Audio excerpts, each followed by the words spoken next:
Bienvenidos a Asesor PLD, tu barra de especialistas en prevención del lavado de dinero por actividades vulnerables. De lunes a viernes a las 17 p.m. hora centro. Conduce. Muy buenas tardes a todos ustedes. Muchas gracias por su atención en este programa de viernes en el que vamos a platicar sobre temas de prevención del lavado de dinero y en particular sobre las reformas al marco normativo de que empezaron en el mes de julio del año pasado, del 2025, y que continuaron con las reformas al reglamento de este año, de marzo de este año, y finalmente con las reformas o modificaciones a las reglas de carácter general que estamos esperando que sean emitidas en lo que resta de este mes de julio. Pero bueno, para entender todos estos cambios, para dimensionarlos y poder tener una película completa de hacia dónde se está moviendo, otro de los temas también que tenemos que tener muy presentes es la reciente evaluación mutua que nos hizo el Grupo de Acción Financiera Internacional en este primer semestre del año y que estamos esperando arrojen los resultados hacia finales de este año y ya tengamos cuál es la visión de los evaluadores del sistema de prevención del lavado de dinero mexicano, tanto en la vertiente financiera como en la vertiente de los sujetos obligados de la ley antilavado, que son estas profesiones y actividades no financieras designadas para ser sujetas de un control por parte de estos mecanismos preventivos. Y a la vez también ver cómo evalúan el trabajo coordinado de las autoridades que se encargan de la investigación, de la persecución, de la procuración de justicia y de la impartición de justicia justamente en relación con todos los temas que involucran al lavado de dinero, en su caso también los actos relacionados con financiamiento al terrorismo y finalmente el tercer mandato del Grupo de Acción Financiera Internacional que nos ubica en el tema del combate al financiamiento de las armas de destrucción masiva, siendo estos tres pilares los que tiene que abordar las acciones preventivas de los Estados miembros de este Grupo de Acción Financiera Internacional, son los temas que estaremos analizando. Aquí lo más importante es que a lo largo de la ley, primeramente la versión primaria de la ley, la versión ya de hace algunos años, lo que nos obligaba era llevar un control de registro por escrito de las actividades vulnerables. Nos obligaba a llenar formatos, nos obligaba a tener los soportes materiales de las operaciones y nos obligaba también a generar copias y tener los soportes documentales de las identificaciones oficiales de las personas que interactuaban en los modelos de prevención. Básicamente era un modelo de recopilación documental de custodia de esta información documental y eventualmente de la presentación de avisos relacionados con estas operaciones. Era un sistema muy plano que se concibió así por efectos propios del momento en el que se implementó. Regresemos al año aquel del 2010, cuando veníamos saliendo de la evaluación del 2008, justamente del Grupo de Acción Financiera Internacional, que nos fijó como una de las observaciones de aquella evaluación que justamente las actividades y profesiones no financieras carecían de un marco legal que los obligaran a establecer mecanismos de prevención del lavado de dinero. Y en ese sentido, bueno, se presenta en el 2010 la iniciativa y bueno, finalmente se procesa la misma en el Poder Legislativo, se emite la ley antilavado, junto también con unas reformas al Código Penal en materia del tipo delictivo de lavado de dinero, en materia del tipo delictivo de financiamiento al terrorismo, bueno, primeramente al terrorismo y al local e internacional y al financiamiento al terrorismo. Fueron cuatro modificaciones legales sustantivas que vinieron a dar el marco completo, tanto de los elementos constitutivos del delito que había que prevenir, como eventualmente de la metodología para prevenirlos. En ese sentido, y siendo este primer gran paso de la regulación en materia de prevención, se optó por un modelo básico. Y ese modelo básico, repito, era un modelo que obligaba a recabar información, a recabar documentación, tener la custodia de esa documentación y tenerla a la mano para que en la eventualidad la autoridad que realizara las investigaciones ya criminales tuviera las fuentes hacia dónde poder acudir para poder accesar de manera más ágil a esta sistematización documental de las pruebas. Y ya con ello, bueno, pues abrir el espacio para profundizar en sus investigaciones en materia de prevención de lavado de dinero y llevar este tipo de asuntos no solamente con los avisos, sino ya con los soportes de la investigación, con las copias certificadas de los soportes documentales, de las identificaciones, de los contratos, de las transferencias que se hubieran generado, ya llevarnos a ese punto. Pero entonces ese modelo se agotó en estos primeros años de implementación y la exigencia del Grupo de Acción Financiera Internacional nos vino a establecer que había que dar un paso más, había que ya hacer un enfoque basado en riesgos, donde ya no solamente estuviéramos considerando estos soportes documentales, sino entender cuáles son los riesgos propios de la actividad donde uno se ubica, qué tipo de operaciones son las que uno realiza, cuál es el entorno de negocios en el que uno desarrolla la actividad profesional no financiera o la actividad económica no financiera que está sujeta a estos modelos de control. Y tres, el perfil de los clientes que tenemos para que entonces hiciéramos un paso más hacia un proceso de, digamos, una investigación de corte particular, para que nosotros mismos, como sujetos obligados a la ley antilavado, tuviéramos la posibilidad de dar información más puntual, con más rigor analítico, que le permitiera a la autoridad contar con esta información. Esto mucho se criticó en un primer momento porque se decía que se le estaba recargando al particular las obligaciones de hacer las investigaciones. Se le está encomendando una función de corte, digamos, policial al particular. Y en ese gran contexto es que en un primer momento se optó por dejar de lado este extremo al que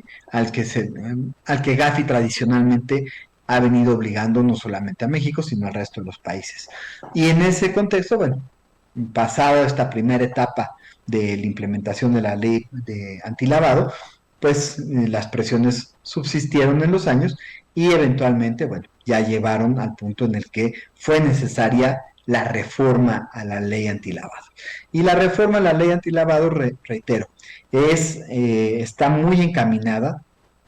a generar justamente este entendimiento de los riesgos a los que cualquier sujeto que se realiza a una actividad económica y en especial a estas actividades y profesiones y que están reguladas por la ley antilavado, que debieran entender los riesgos sobre las vulnerabilidades a las que están, de las que pueden ser objeto de que los estén utilizando bajo esquemas de prevención de lavado de dinero sin que tengan conocimiento de esta situación. Y bueno, esto es importante decirlo porque vamos a ponerlo en dos grandes universos. Tenemos la gente que sabe lo que está haciendo, que sabe que no los están vulnerando, sino que está realizando actos y actividades que están ayudando y facilitando los procesos de lavado de dinero, y bueno, esos no es que los estén vulnerando, esa es gente que sabe que está participando y que eventualmente es parte fundamental de la actividad criminal de lavado de dinero. Ese es un universo. Y tenemos el otro gran universo, gente que se dedica a ciertas actividades económicas, a ciertas profesiones, que a lo largo de la historia y de la experiencia internacional se han identificado, no solo en México, sino en todo el mundo, que son las actividades a las que más recurren las organizaciones criminales para sus procesos de lavado de dinero y que en muchas ocasiones, por falta de controles adecuados de prevención, estas personas, estos sujetos obligados, se ven involucrados involuntariamente en los modelos delictivos de lavado de dinero. Y entonces, bueno, para esto es justamente para lo cual se diseñó la ley. No para el grupo de lavadores profesionales, sino para el grupo que, estando en una situación de mayor riesgo, de mayor exposición a los riesgos, deberían de tener implementados estos mecanismos que les permitiera acreditar ante la autoridad que cuando menos de su parte hicieron todo lo humanamente posible, cumpliendo con las obligaciones legales que les impone este marco preventivo, para evitar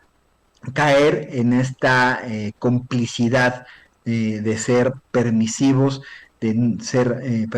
por omisión en algunos casos, de estar involucrados en procesos de lavado de dinero. Y en ese gran contexto es, bueno, donde se ubica la ley antilavado, se ubican la carga de obligaciones que se pidieron a los sujetos obligados y donde está ubicado todo el modelo de prevención del lavado de dinero mexicano. Ahora, como les digo, no fue suficiente desde un principio, pero bueno, Gafi, el Grupo de Acción Financiera, nos tomó como un primer gran paso la regulación mexicana.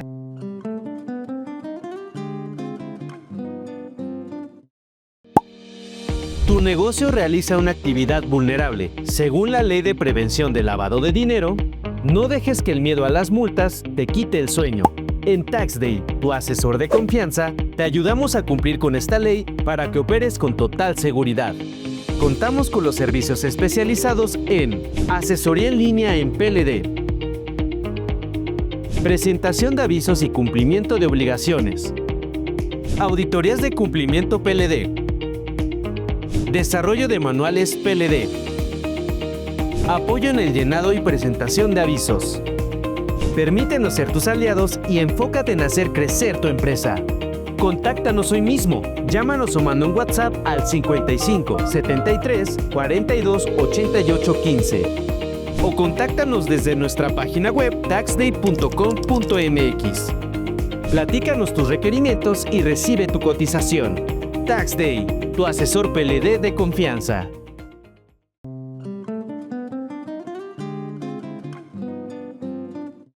Retomando el punto, les comento que el Grupo de Acción Financiera Internacional dio esta oportunidad a México de tener un sistema más ligero que el que aplicaban otros países, y eventualmente, bueno, ya con el tiempo nos exigió ponernos prácticamente que al día con el resto de los países. Y en ese sentido, pues está la reforma del 2025, donde fundamentalmente nos lleva a estas nuevas obligaciones de tener que conocer al cliente, que ese es uno de los cambios más radicales, porque anteriormente solamente era identificar a los clientes y ahora tenemos que conocer a los clientes. Y este conocimiento no es nada más que los conozcas personalmente, sino que para efectos de los estándares de Gafi implican que sepas a qué se dedican, cuál es su perfil, más o menos cuáles son sus capacidades económicas y si las operaciones que está realizando contigo corresponden justamente a ese histórico, a ese perfil histórico del sujeto con el que estamos trabajando, con nuestro cliente o con el usuario de nuestro servicio. Otro de los puntos importantes, además de este entendimiento de con quién estamos realizando los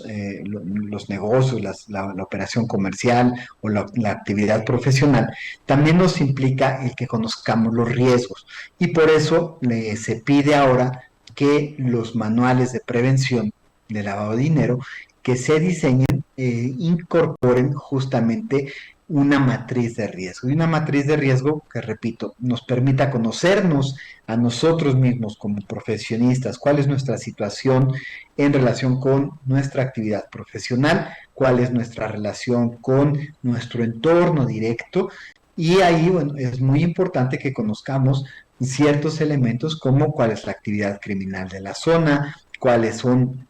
los riesgos de criminalidad que existen en la región, quienes pudieran ser los principales actores delictivos, de quienes tendríamos que estar más atentos y cuidando no tener una interrelación con ellos sin documentar. Y tercero, bueno, además de esta situación, cruzarlo con quién es nuestro cliente y ver también el tipo de operaciones que nosotros realizamos en nuestro día a día, tener claridad de qué operaciones salen de la normalidad operativa de nuestro día a día. Todo esto porque cada operación que salga de estos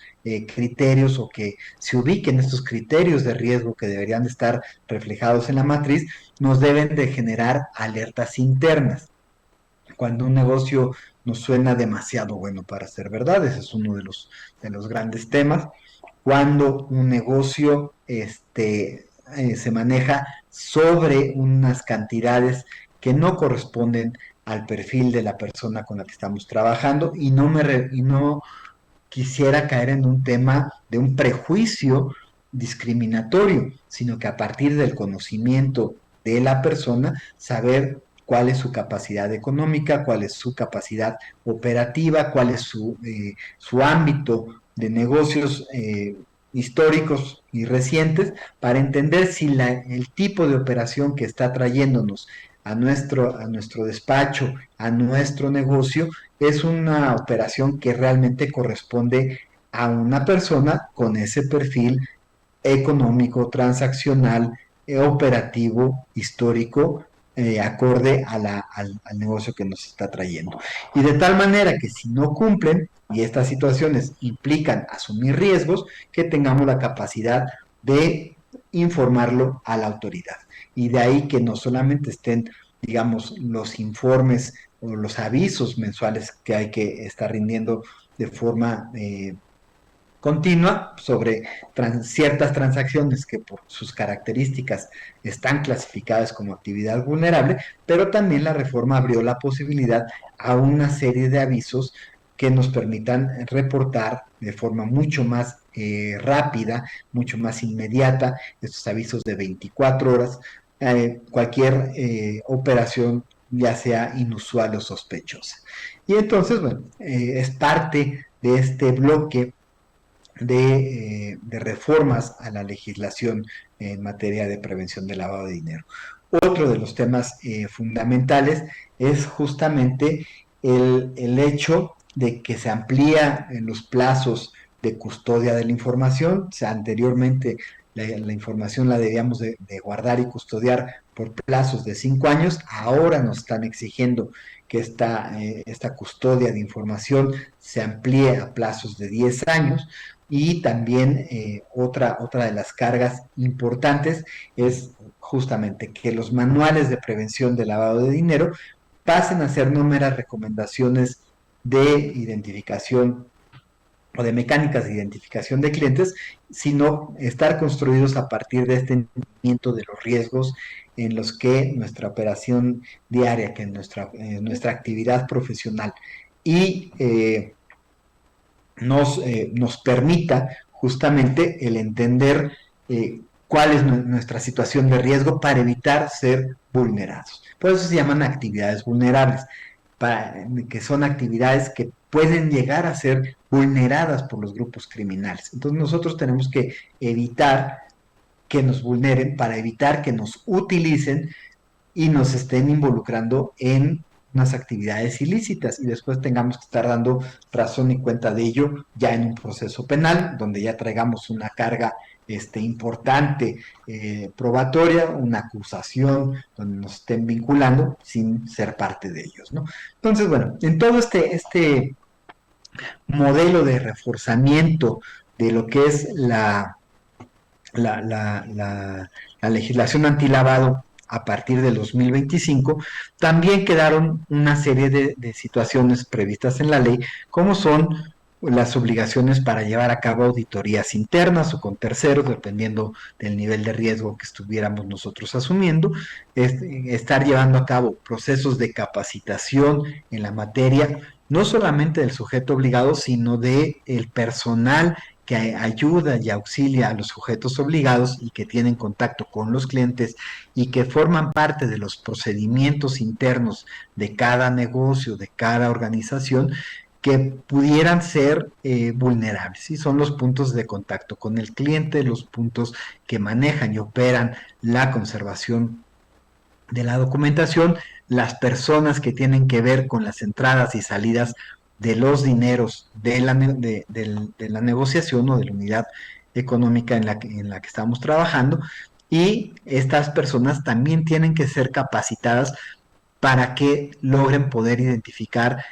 los riesgos y vulnerabilidades a las que están expuestos por el lugar en el que se ubican, por el tipo de operaciones que realizan y por el perfil de los clientes. Y esto es muy importante porque muchas veces hay un mal entendimiento de lo que son el fenómeno de lavado de dinero, y es muy difícil identificarlo de primera mano, porque muchas veces parecieran que son negocios de una vez en la vida, que es la oportunidad, porque suenan demasiado bien como para rechazarlos, pero demasiado bien para involucrarnos en un modelo de lavado de dinero. Entonces tenemos que despertarles a través de las capacitaciones justamente esta sensibilización a este personal para saber quiénes se les pueden acercar, cómo se les pueden acercar, por qué tienen que identificar operaciones que no tienen una lógica de negocio ordinaria, que rebasan ciertas cantidades, en las que se exige una urgencia extrema para no tener que procesar de forma ordinaria las operaciones, o sea, una serie de factores que van incrementando los riesgos. Y esto lo tenemos que ir sensibilizando al personal, porque también hay muchas ocasiones en que la forma en la que se nos presenta el negocio, se nos presenta como una oportunidad de negocio. Y en esta gran oportunidad de negocio, todo el mundo queremos, obviamente, pues hacerlo, lograrlo, sin asumir justamente en conciencia el riesgo que esto nos puede estar implicando. Esto, reitero, es muy importante porque al final del día es la construcción del nuevo modelo de prevención que debemos de estar implementando. O sea, no fue un simple cambio de un par de palabras, sino la trascendencia de la reforma del 25 es justamente todo el enfoque basado en riesgos, toda la carga para conocer al cliente y sobre todo la responsabilidad no solamente ya de documentar operaciones, sino de actuar preventivamente, una actuación activa en la parte preventiva, que nos lleva también a la presentación de los avisos y de 24 horas. Ahora bien, otro punto muy importante adicionalmente a este fortalecimiento de los manuales, que tendrán que estar diseñados para cada organización, porque cada organización trabaja diferente, cada organización tiene tamaños diferentes, tiene procedimientos diferentes, unos más grandes, unos más complejos, más simples, unos donde la toma de decisión son 1 o 2 personas, otros donde las tomas de decisión de negocio pasa por 10 personas, o sea, la complejidad operativa de cada quien debe de llevarnos a que los manuales de prevención se construyan justamente a partir de cuáles son las necesidades de cada organización económica, de cada unidad de negocio. Esto es muy importante, ya no se valen estos manuales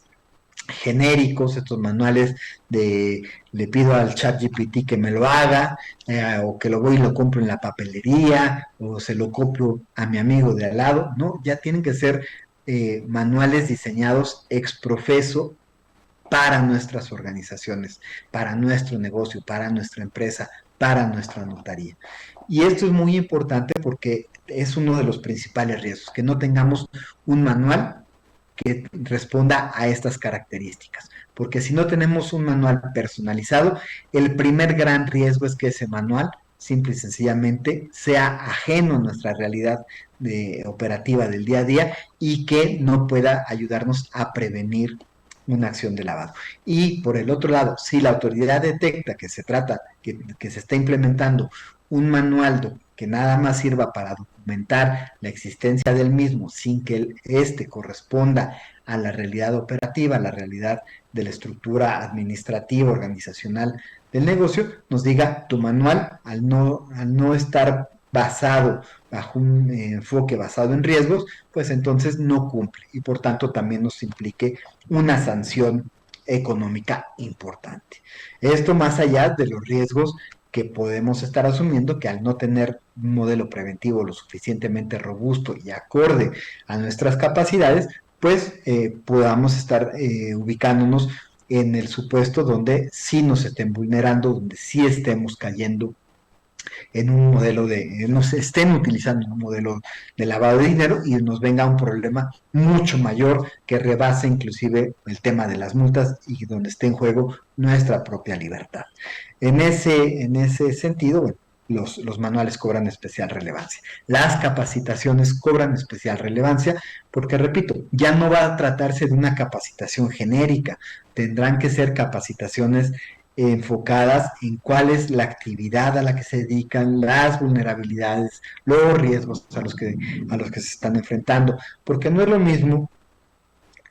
vamos a poner el caso de una notaría en la Ciudad de México, donde el perfil de operaciones son más de corte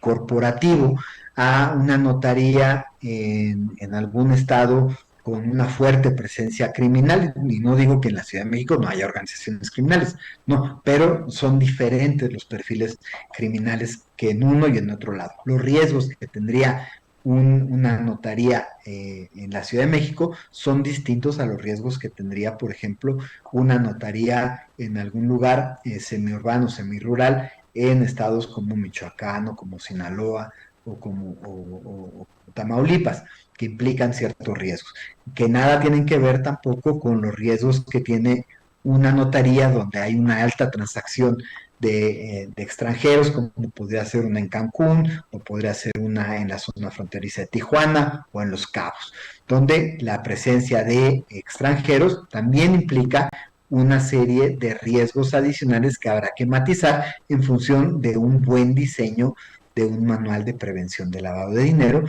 que esté justamente poniendo los acentos de prevención en esas áreas de mayor exposición al riesgo en relación con la ubicación, con el perfil de las operaciones, con el tamaño de nuestra notariedad, con el tamaño de la sofisticación de nuestra operación, de las operaciones que normalmente transaccionamos con nosotros. Entonces, no es lo mismo, reitero, esta exposición al riesgo de una notaría en la Ciudad de México, en la zona conurbada del Estado de México, donde podemos tener una presencia de operaciones con criptoactivos de forma más recurrente que las operaciones que se puedan estar dando de esta naturaleza en estados donde no es tan común la presencia de operaciones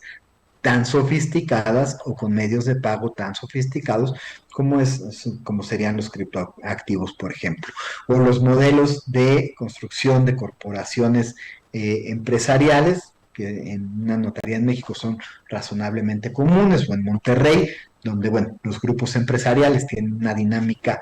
corporativa que les da una serie de movilidades y de creación de estructuras por distintos temas fiscales, financieros, de negocio, que los llevan a ser estructuras empresariales complejas, pues son estructuras que normalmente no se manejan en una notaría de Morelos o en una notaría de Yucatán. En Yucatán, por ejemplo, tenemos el fenómeno inmobiliario, esta gran explosión de crecimiento inmobiliario, y bueno, el enfoque de las notarías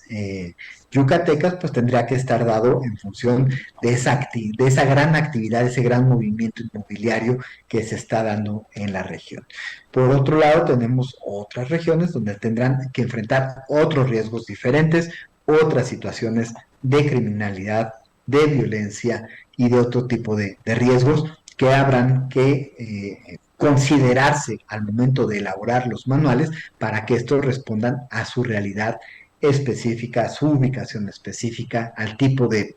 operaciones que están acostumbrados a realizar, a los volúmenes, a la complejidad de estas y también a la complejidad o los perfiles de la clientela con la que se maneja.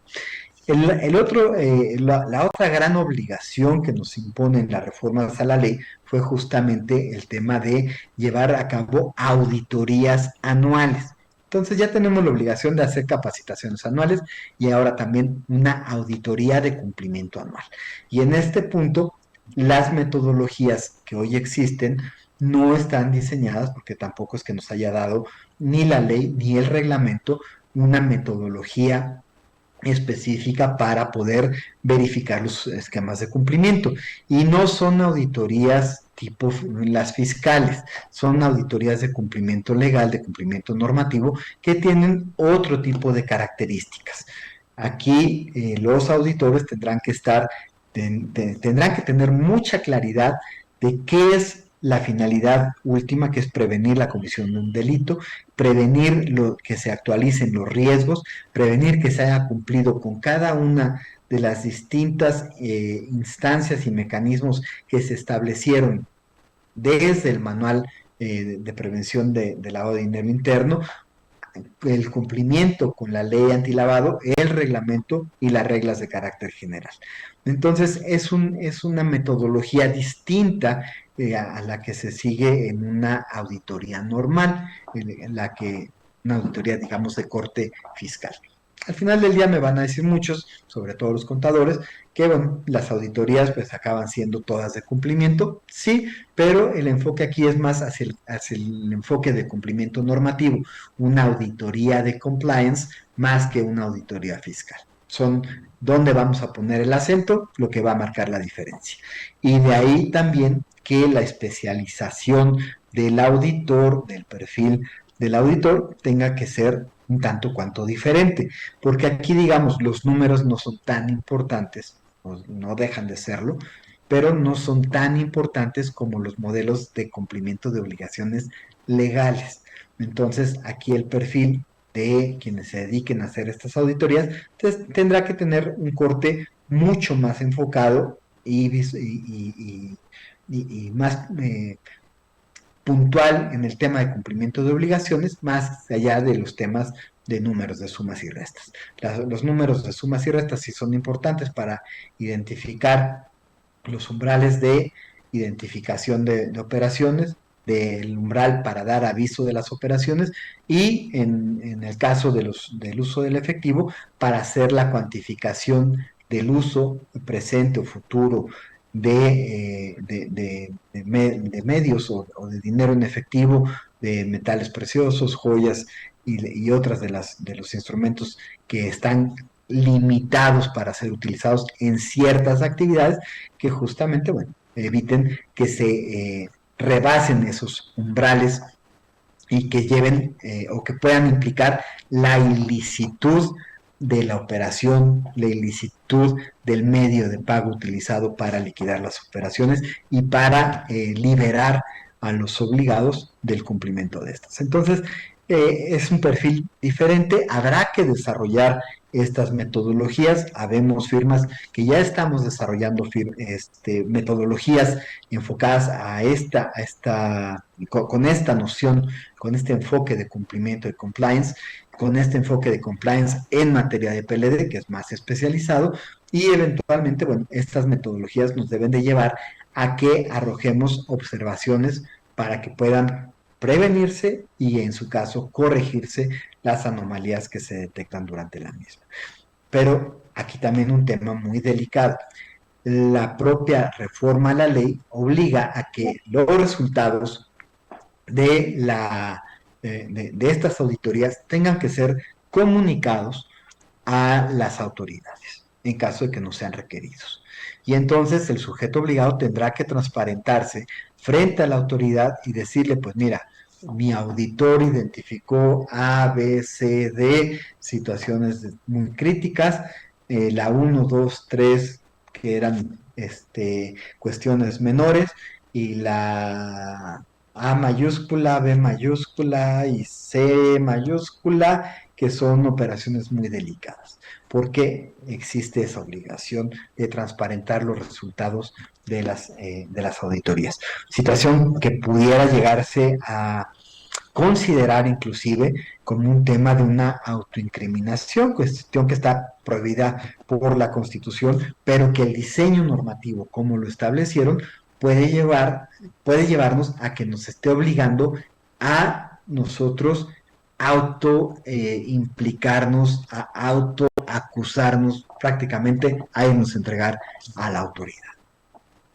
Esto es muy importante, porque al final del día tendrán los auditores muchísima responsabilidad en la forma en que se planteen las acciones correctivas sin exagerarlas, sin omitirlas, sin denostar. Esto es muy importante porque la puntualidad de los resultados de las observaciones y por tanto de la calidad de la auditoría podrá ser un factor determinante para que nuestros clientes, en este caso los sujetos obligados, pues no vayan a verse en esta terrible situación de tenerse que autoincriminar en la comisión de algún delito o en la comisión de una infracción, ya no digamos un delito, en la comisión de una infracción, que le facilite el trabajo a la autoridad para decir, bueno, pues entonces, como ya sabes, ahora sí, como ya te la sabes, te va la multa. ¿Por qué? Porque ya hubo alguien que identificó todo lo que la autoridad pudo haber identificado o pudo no haberlo identificado. Esto es muy importante al momento de seleccionar a los auditores que habrán de anualmente hacer estas revisiones. Y otro punto importante que tampoco quedó establecido. Habemos firmas que nos dedicamos justamente a la implementación de modelos de prevención de lavado, pero una vez que nosotros generamos esta implementación de un modelo preventivo, pues obviamente ya no vamos a tener la independencia ni la autonomía que entre en un conflicto de interés que nos permita realizar la actividad de auditores. Entonces, también tendrá que ser muy cuidadosa la autoridad, ahora que emitan las reglas, de establecer justamente eso, que quien implementa modelos de prevención no pueden ser los mismos que auditen ese modelo de prevención, sino que tendrá que ser un tercero ajeno a quien implementó el modelo. Y también eso pues nos va a tener que ser una pauta a seguir, una mecánica de ética en el que hacer para poder responder a los principios rectores de cualquier proceso de auditoría. En todo este sentido, bueno, son los temas que están pendientes por ser eh, eh, normados. Otro punto que es muy importante es la parte del modelo de autocorrección. Hubo una reforma al artículo 55, el artículo 55 siempre se interpretó malamente por parte de la autoridad que se trataba de una única ocasión en la cual se podía llevar a cabo la no sanción de una conducta. Y una vez que se agotaba esa una conducta no sancionable, todas las demás tendrían que ser sancionables de forma total por parte de la autoridad. Esa no fue la idea original cuando se estableció ese artículo 55. La redacción, desgraciadamente, se prestó a esa interpretación y tan se prestó a la interpretación que hace algunos años en la miscelánea fiscal, en la ley de ingresos, se estableció un mecanismo de autocorrección que muchos utilizaron en su momento y muchos dejaron de pasar, que era un modelo en el cual tú podías autocorregirte y eventualmente la condonación de las multas era parte del premio por esa autocorrección en materia de prevención que venía en la ley de ingresos. Si mal no recuerdo, era del 2022 o del 2023. Ahorita no traigo el dato. Pero el caso es que eso ya pasó y ya no más procesos de autocorrección en esos términos. Pero la reforma del 2025 justamente abrió la puerta a un nuevo modelo de autocorrección. Esta autocorrección espontánea, pero tiene sus complejidades, porque nos dice, tú te puedes autocorregir y puedes, y debes de declararte, ahora sí que culpable ante la autoridad. Pero nos marca dos momentos. La autocorrección tiene que ser previamente al inicio de las facultades de comprobación, en este caso de revisión de la autoridad, que es el SAT, tiene que ser antes de que el SAT inicie estas actividades de revisión, por un lado. Y por el otro lado, el momento para este, ahora sí que autodeclararte culpable, aceptar la omisión en la que se incurrió, es ya durante el proceso. Entonces tiene sus características, tiene sus bemoles ese modelo, porque lo volvió un modelo más complejo. Pero bueno, más allá de esa parte, que será cosa de que debemos de entender los que nos dedicamos a la asesoría, que justamente cuando ya están en ese contexto de que ya tienen la visita encima, de que ya están los auditores, de que ya tienen el problema encima, bueno, ya será cuestión de quienes nos dedicamos a dar asesorías y consultas en este modelo, darles la solución correspondiente. Pero bueno, esos son los grandes temas que maneja las reformas del 2025. Por su parte, el reglamento de la ley siempre ha sido un reglamento que se ha quedado muy corto. Y se ha quedado corto históricamente desde la emisión del reglamento original, porque justamente se quería tener un modelo mucho más flexible, que permitiera una mayor adecuación a una realidad cambiante, como lo es justamente los fenómenos bajo los cuales se presentan las actividades vulnerables, se presentan las actividades criminales, cómo van vulnerando a estas actividades y profesiones no designadas, estos sujetos obligados. Y esto justamente se trasladaba a las reglas de carácter general. Entonces, bueno, al final el reglamento tiene que existir, porque en nuestra pirámide normativa está la ley, está el reglamento con sus características propias, donde nos establece muchos de los cómo tenemos que dar cumplimiento a las obligaciones que son las que están en la ley nos dice qué, el reglamento nos dice cómo, y eventualmente ya el aterrizaje, el punto fino, está dado en las reglas de carácter general, que son justamente la parte que aún está pendiente de implementarse. Y está pendiente porque bien hay que hablar de muchos temas técnicos muy complejos, como es el determinar cuáles son las características de los sistemas de seguimiento de operaciones de seguimiento transaccional que se deben de tener, con los que deben de contar un sujeto obligado, que es otra de las obligaciones que se establecieron en la ley,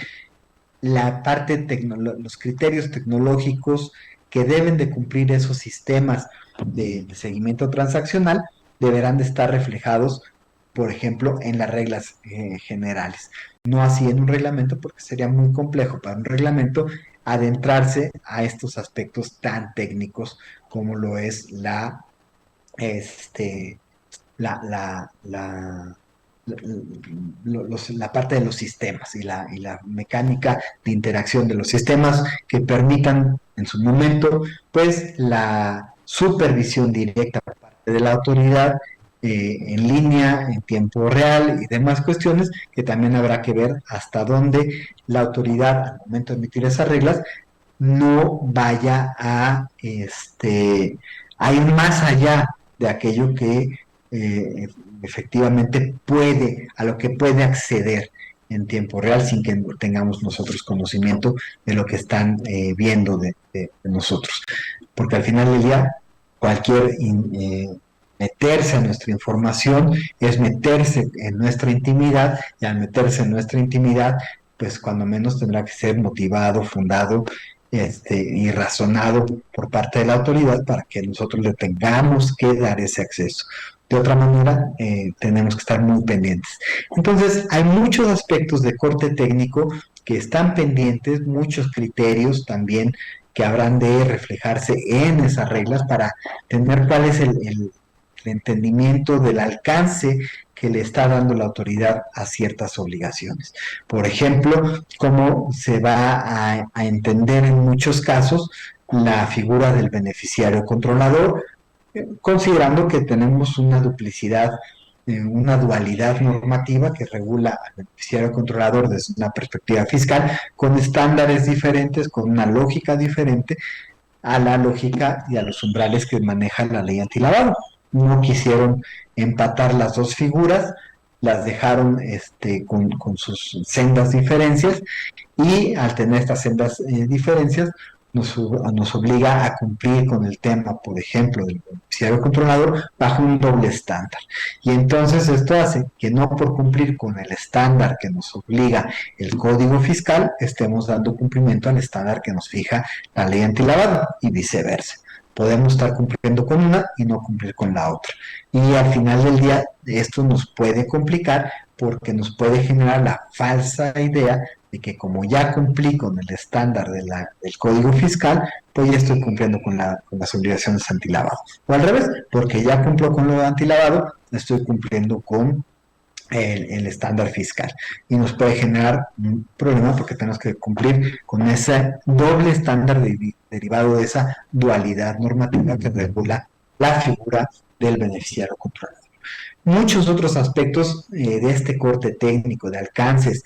son los que deberán estarse reflejando en las reglas de carácter general, que por disposición del régimen transitorio de las reformas de 2025 a la ley, tendrán que estarse emitiendo en lo que resta de este mes prácticamente, en algún punto de este mes, porque el día 25 se cumplirían los 12 meses de la publicación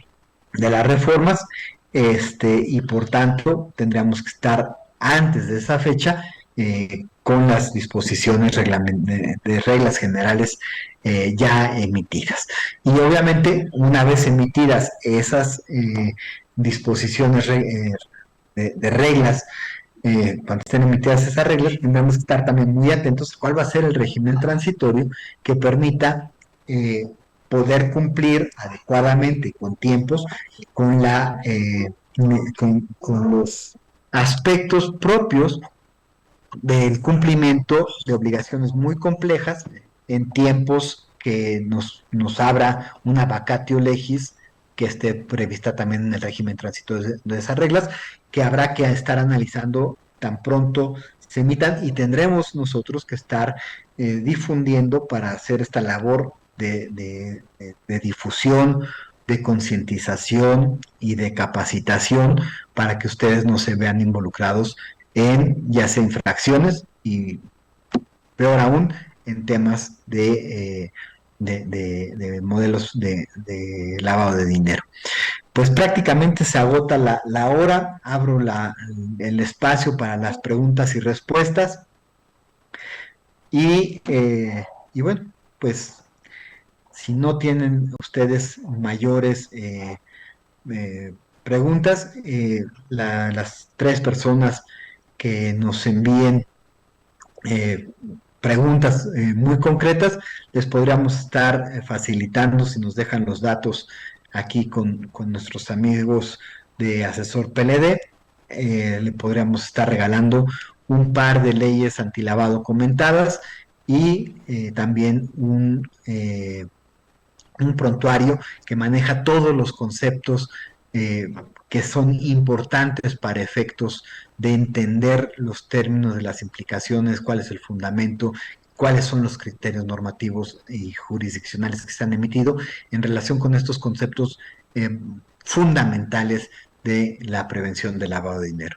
Pues muchísimas gracias a todos por su atención en este viernes. Esperamos que si no nos pudieron acompañar en vivo, tengan la oportunidad de vernos en las repeticiones, en las distintas plataformas en las que se comparte este espacio de difusión, este espacio donde compartimos experiencias y conocimientos con ustedes y los invitamos a que nos sigan. Y por el otro lado también reiterar pues que estamos a sus órdenes nosotros en www.spetsen.mx